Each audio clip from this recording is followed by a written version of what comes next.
everybody.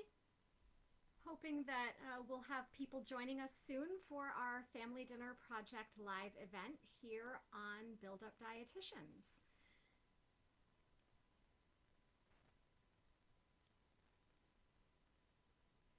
We're going to get started in just a few minutes, hoping that people are planning to join today for our talk about family dinners and about our book, Eat, Laugh, Talk, the Family Dinner Playbook.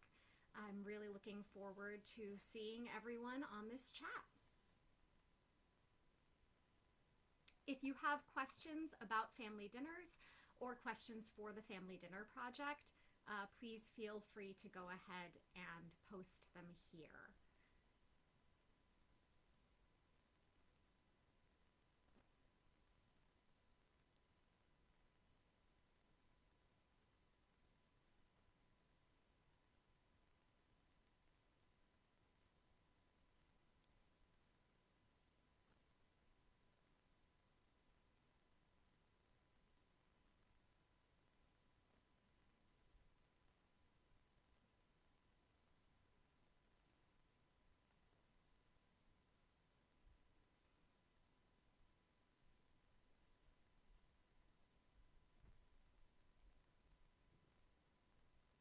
So we're just waiting to get started here with our live stream, the Family Dinner Project and Build Up Dietitians.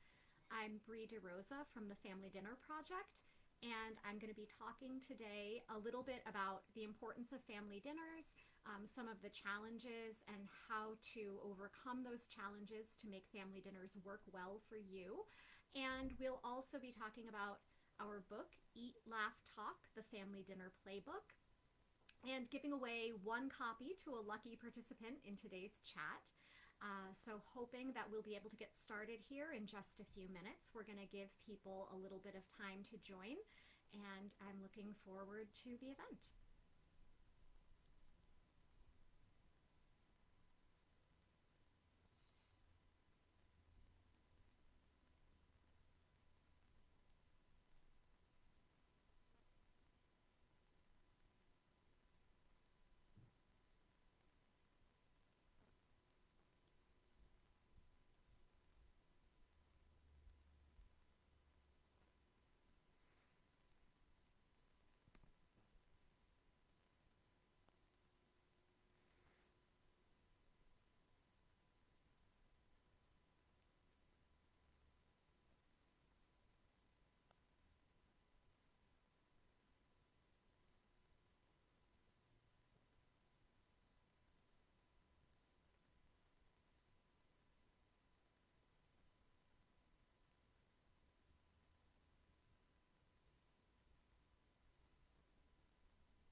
So if you're here and waiting for us to get started, just trying to give a little bit more time for some people to join.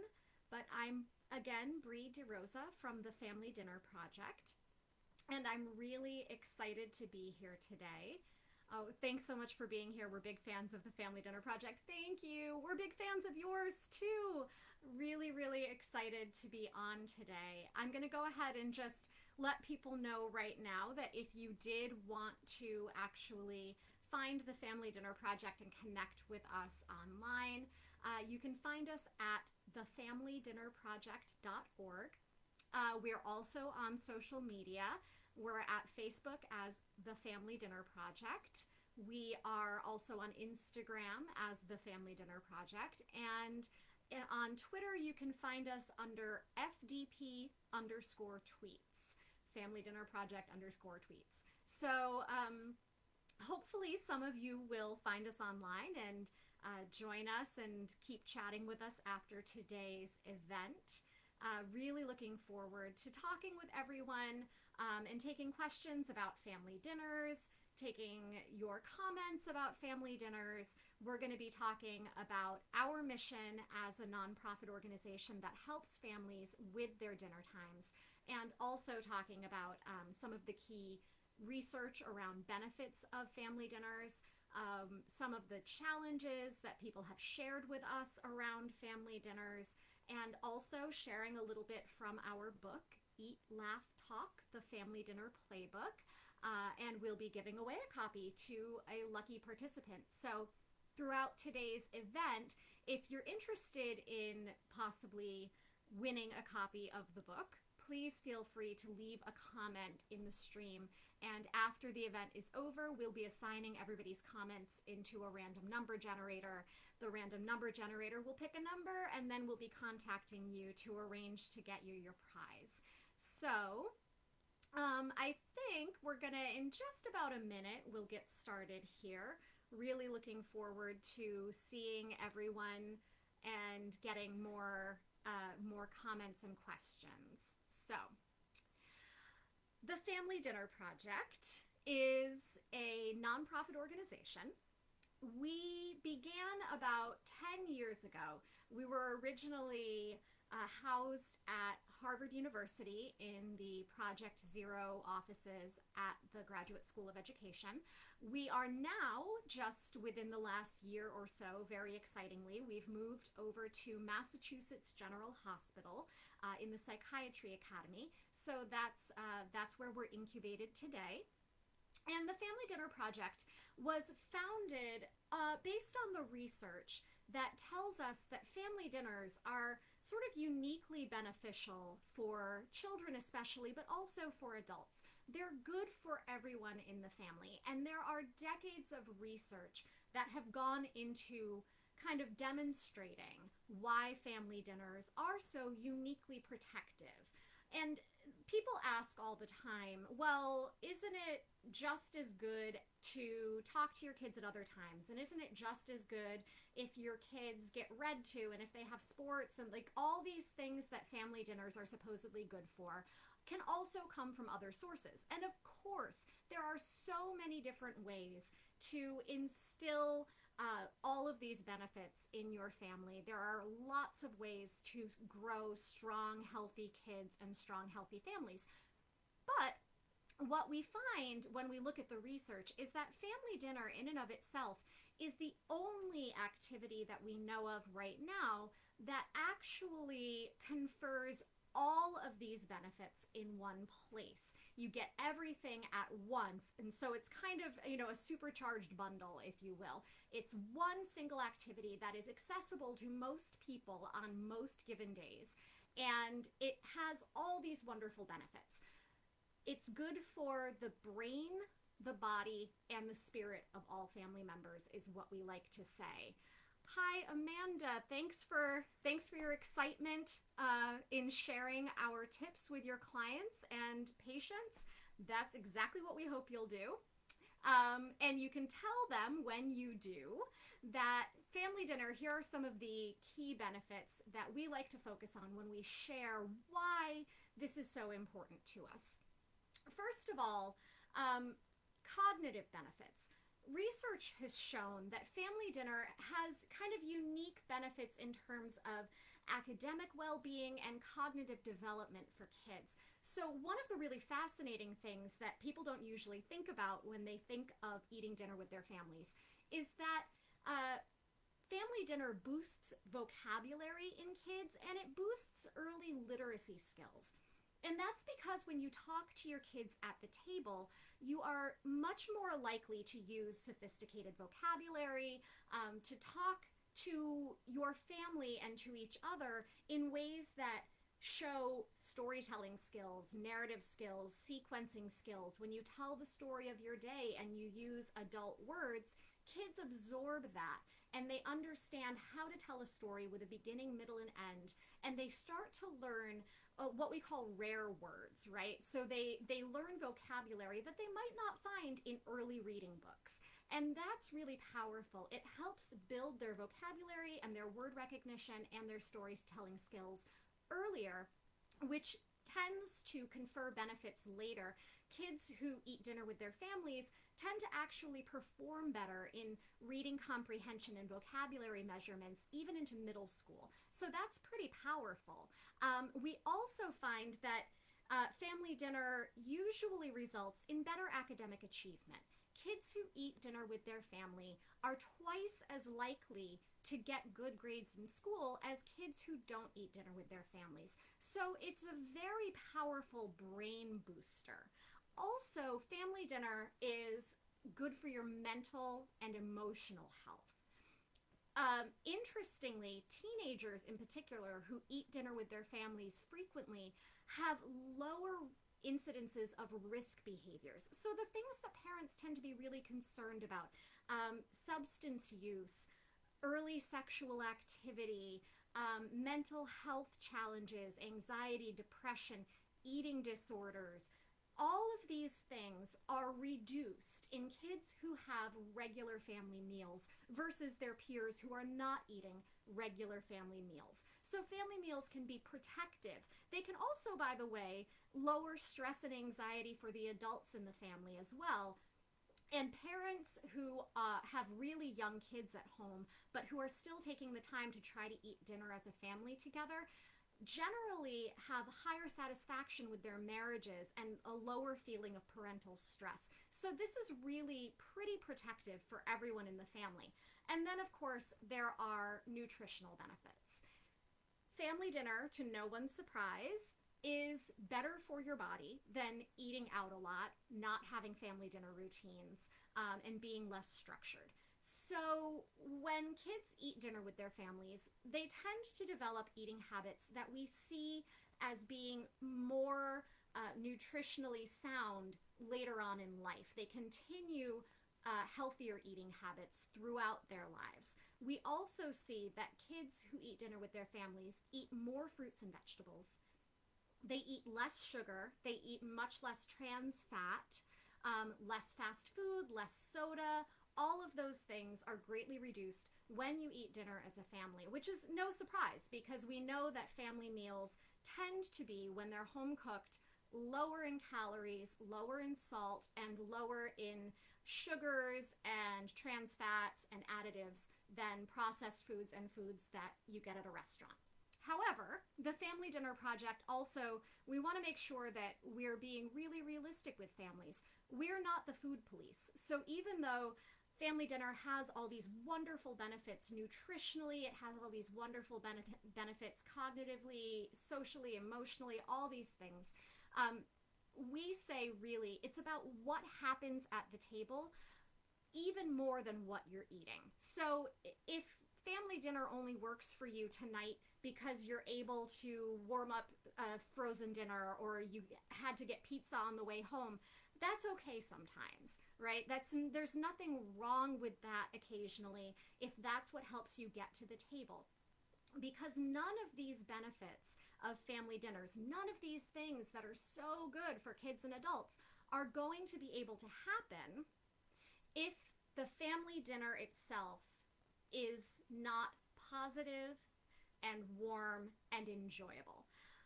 So we say food brings people to the table, but it's what happens at the table that really keeps people coming back. And it's that connection over the meal that makes people feel so calm, secure, bonded to each other, connected as a family, and confers those great benefits, especially for the mental and emotional health of children.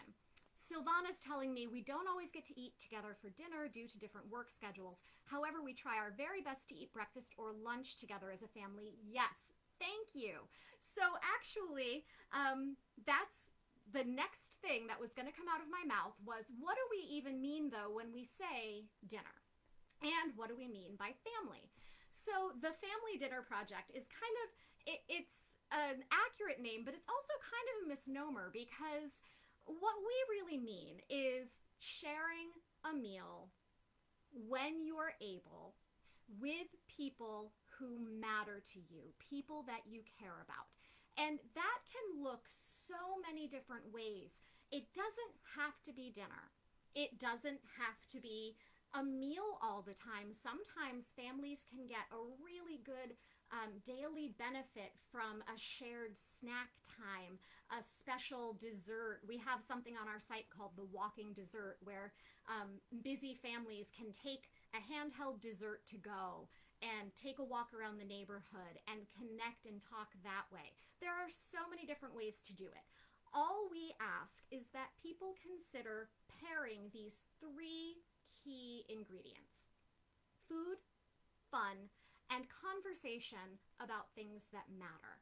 To us, those three things taken together, food, fun, conversation about things that matter, become a package that if you can do it regularly, whether at breakfast, lunch, Sunday brunch, dinner, snack time, dessert time, whenever, if you can do that regularly, you will get so many of these scientifically backed benefits of family dinners, family meals. And family can be anyone that you choose. It doesn't have to look like a nuclear family. Many households don't. It doesn't even have to be within your household. It can be friends who gather to have dinner together. College students often set up their own mealtime rituals that you'll see playing out in dining halls and on campuses across the country, where, they create their little friend unit and they always eat together. That is a family dinner. That's a family meal. And we need to be aware of honoring and respecting and elevating those experiences that we all have with our chosen communities as family meals. These are good for us. Sharing a meal is good for us, and we need to do more of it. And that's why the Family Dinner Project was founded, because we see all of this research telling us, oh my gosh, family meals are so good for you. They're so good for all of us. Why should we be doing this? Well, we should be doing this because of all these reasons. But it's so hard. Like Silvana said, we can't always eat together. What do we do? Lots of times families feel overwhelmed and overloaded and don't know how to have the kind of family meal time that really works for them. And that's what we're about. We know why family dinner is important. The Family Dinner Project is here to help teach people how to have those meaningful meals. So we have a variety of resources, both online and in-person at events when we're able to do in-person events. Sadly, right now, due to COVID, we've had to suspend all of our in-person events across the country, but we do work both in-person in communities and online resources and through partners around the world to distribute resources to families that really help with all of these elements: food, fun, and conversation. Now, a lot of people see the Family Dinner Project and they think, oh, you're a recipe site. We do have recipes for families, and we try to keep them easy, quick, accessible, using the kinds of pantry staples and ingredients that you could find anywhere, right? We don't want this to be difficult, but we believe that it goes beyond the food. So much of what we do is around the fun and the conversation. A lot of times, families share with us that the challenge is not so much getting to the table, but it's then how do we interact at the table in a way that's actually meaningful and bonds us. We're all feeling stressed, we're feeling tired. Maybe we have teenagers who don't want to talk to us. Maybe there's tension for some reason. Maybe people are squabbling, or maybe parents are so focused on table manners and behavior that they can't just back up, take a deep breath, and say, hey, let's talk about something else. Let's have fun together. You have to have fun at the table. You have to talk at the table. So we have conversation starters. We have dinner games. We frequently will do funny conversation starters, silly conversation starters, but also we do deeper things: conversations of the week, recipes for conversation, things that are around tougher topics. How do you talk to your kids about being anti-racist? How do you talk to your kids about bullying? How do you talk to your kids about what's going on in a pandemic and being resilient? And all of those things are things that we have on our site and that we distribute to families to really help them connect at the table. during the COVID pandemic in particular, we've seen such a rise in the uptake of our programs and our resources. We have over a 91% satisfaction rate from families over the course of our 10 years with using our resources to improve their connection and their family meals. So we feel really good about that. But we've also created a pandemic-specific guide for families, all different recipes, conversation starters, games, ways that they can use platforms like Zoom or Google Meets to have long distance family dinners if they're not able to get together, all different things that are really about taking care of our mental, emotional, and physical well-being as a family unit during this particular time. So that's something that we hope that families will continue to check out as things continue to evolve with the pandemic situation. But we have resources all year long. As the holidays are coming up, we'll have more things coming out to add to our annual Thanksgiving resources. How do you have productive conversations when people are feeling politically charged? How do you have wonderful Thanksgiving memories when sometimes people are going to be far apart? How do you do all of that and have a relaxed and wonderful and meaningful family experience? So a lot of what I'm talking about is actually encapsulated in our book, which I want to make sure to share with you. We wrote this book, Eat, Laugh, Talk, the Family Dinner Playbook.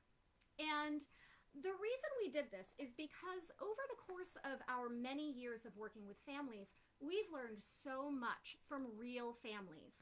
You know, we ourselves as a team have lots of expertise as parents and as clinicians and as food writers and all types of people in having good family meals. We have lots of tricks up our sleeve, but we've learned even more tricks from real people who are just trying to make it work every day. And we wanted to have a place where we could collect all of that incredible wisdom and share it with the world.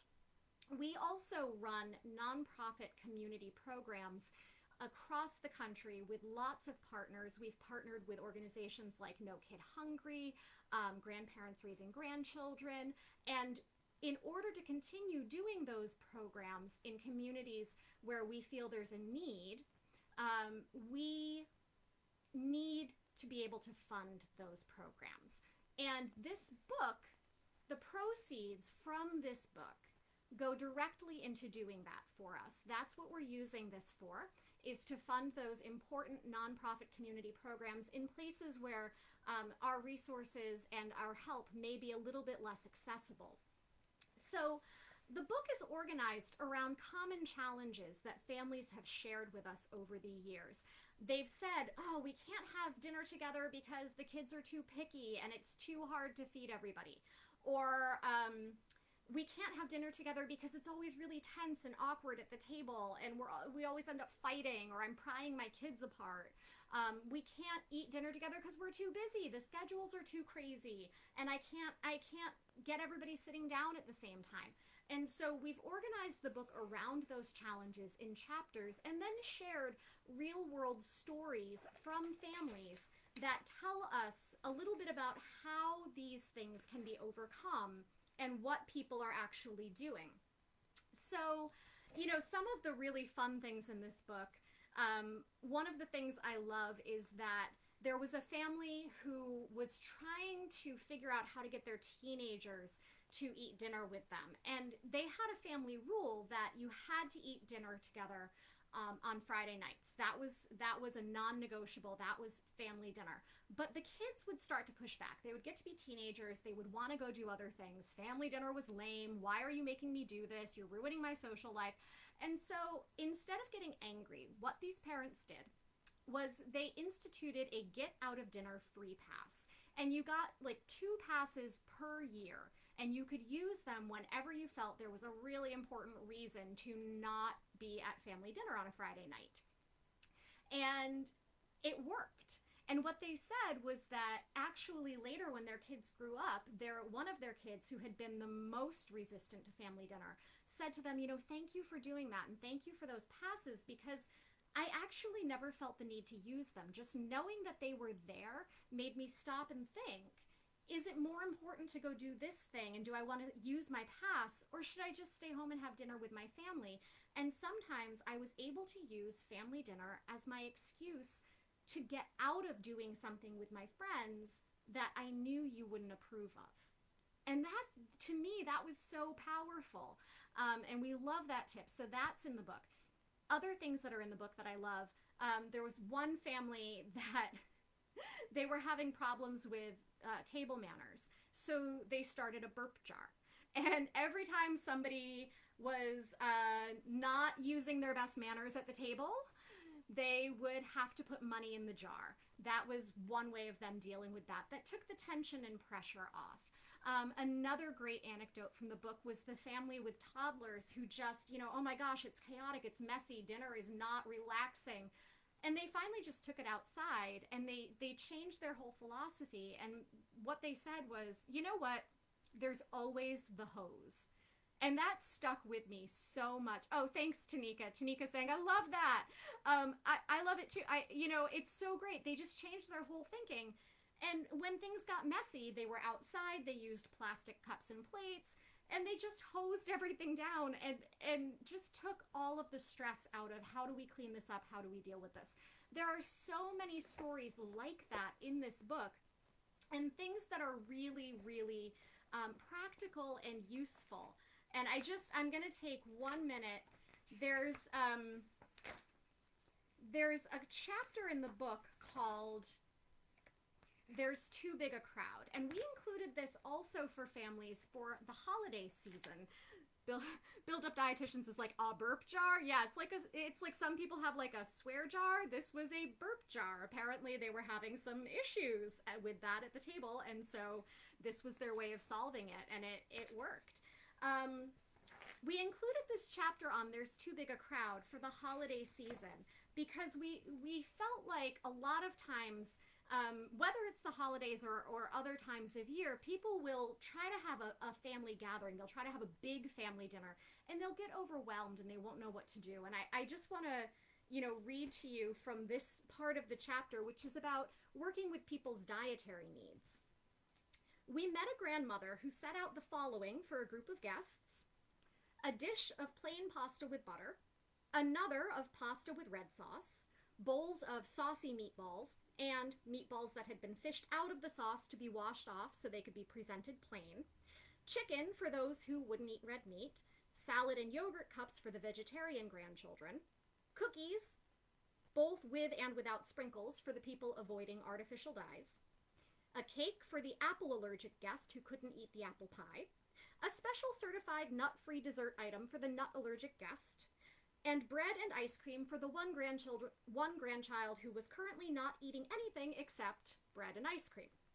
Her son took it all in along with her exhausted face and remarked, "Next time, can't you just tell everyone to eat before they come?" And that's exactly the kind of story that we've heard so many times, where people work themselves up and get so focused on how do I please everybody and how do I do it all, that the family dinner is no longer about connecting and enjoying each other's company. It's about stress. And this whole book is filled with solutions. In that chapter, we talk about, instead of worrying about, trying to serve one meal that is going to work for everybody, here's how you break down a meal and present something buffet style with component parts that everyone can access as needed. And it's no more work than pulling together that frantic kind of what does everybody like sort of a meal.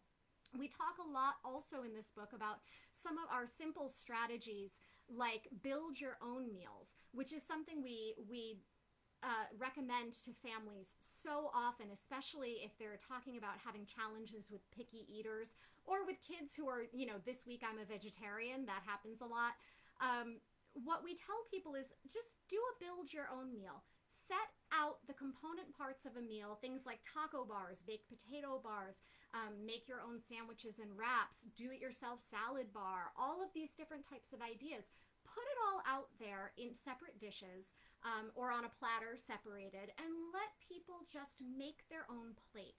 And then the key is don't comment. You've put out the healthy options. You've put out the things that you want them to choose from. Don't focus on what they're eating or not eating. Focus now on they made their plate. Let's talk. Let's connect. It takes the pressure off everyone, and it makes the meal so much more relaxing. Leah says we used to let the kids pick out a menu and cook a meal. Yep, sometimes it was just sandwiches, but they liked having that control. Yes, absolutely. That's another part of the book where we talk about one idea is to let kids pick a favorites night. So they pick not just a favorite meal, but also favorite music to listen to, their favorite decorations for the table. You can go as far with it as you want.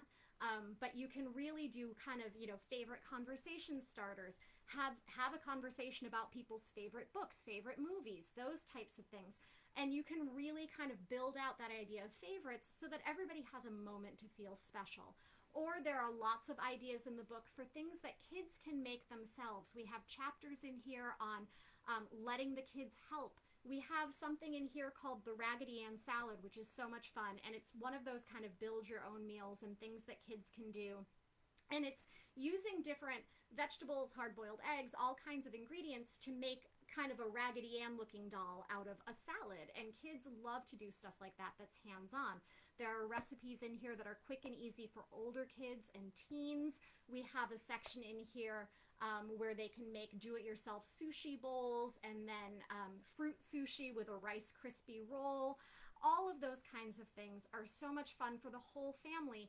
And like Leah's saying, even if it's just sandwiches, the idea that the kids are pitching in and taking charge is so important, because it should never be that family dinner is the job of only one person. And that's so important. We hear that frustration so much, that it's not even just we're busy and our schedules are full. It's that I, as a parent, as the person who's in charge of family dinners in our house, I am so busy that the idea of having to plan, shop for, cook, and clean up from every meal is just daunting. And even if I can get it done, when I'm sitting at the table, I'm thinking about how I have to clean up that mess. And it makes dinner less fun for me. And so we always advocate. We have, and we share it on social media frequently. It's also on our website. We have a graphic showing parents, listen, here are the age-appropriate ways in which your kids can be involved in every aspect of family dinner, from planning through cleanup, starting right as toddlers, what can they do? And then when they're teens, what can they do to help you? Amanda says, I love when kids are involved in cooking.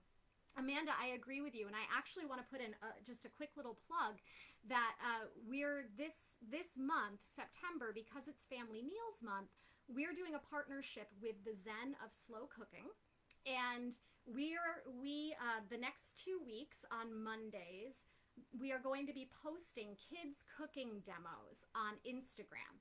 And it's a bi-coastal kids cooking challenge. It's really cool. We have 2 11-year-olds, one from Rhode Island in the United States and one from London, England.